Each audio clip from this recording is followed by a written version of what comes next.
Sir Handel had had a bad day. The old coaches, Agnes, Ruth, Lucy, Jemima and Beatrice, had been awkward. They made him slip to a standstill twice. He was furious. Those cattle trucks will be scrapped, he fumed. Scarlet was shocked. I won't have it, he protested. Those old things need kindness, not bad names. Exactly so, agreed Remakes. He looked at Scarlet. You be thankful, Sir Handel, that we're not a mountain railway. A mountain railway? What's that? A railway which climbs mountains, of course. But it can't, said Sir Handel. Its engine's wheels would slip. But it can, said Remakes firmly. We've heard of one quite nearly, huh? It can't. A noisy argument started just as Donald shunted a flat truck to the siding nearby. On the truck was a queer-looking engine. He had 6 small wheels and a stovepipe chimney. His boiler was tilted downwards, and his cylinders were back to front. Whisht, whispered Donald hoarsely. Dinna wake the wee engine. It's tired he is. He's away back from England after being mended. You ken how it is. We understand, but who is he? He's called Culdee, after the mountain his railway climbs. Well, did you ever, exclaimed the 2 old engines. They looked at Sir Handel and chuckled. I don't believe it, said Sir Handel. I think you'd best ask him yourself. Then maybe you'll learn it's the truth I've been telling you. Donald puffed away, offended. Culdee woke to find the engines gazing at him. Where am I? He asked. They told him. That's good, he said. I'm nearly home now.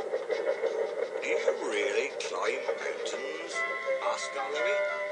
I've done it for years. You must be clever.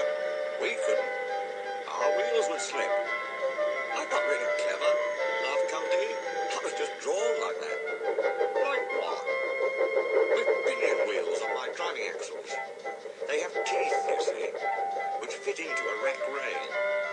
I can't slip, however steep the line is. That, said Remakes, must help you going up. But if your line is so steep, aren't you frightened coming down?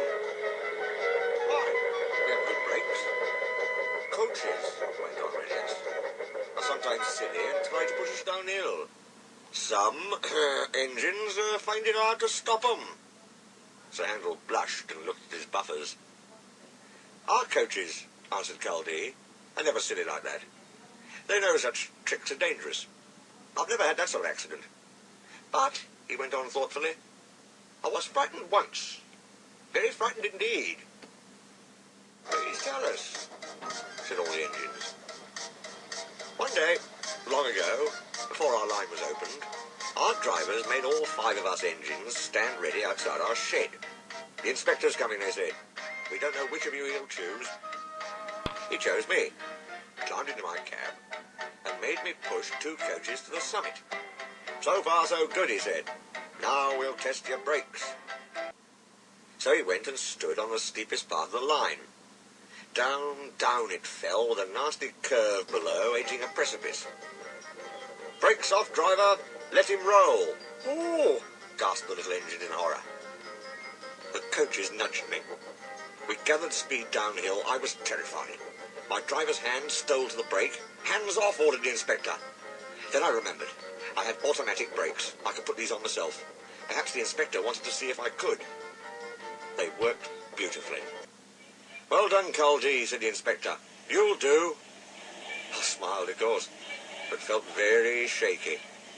My driver and fireman mopped their faces. They'd been nervous too. I'm never nervous now, finished Culdee. Why should I be? There's no need.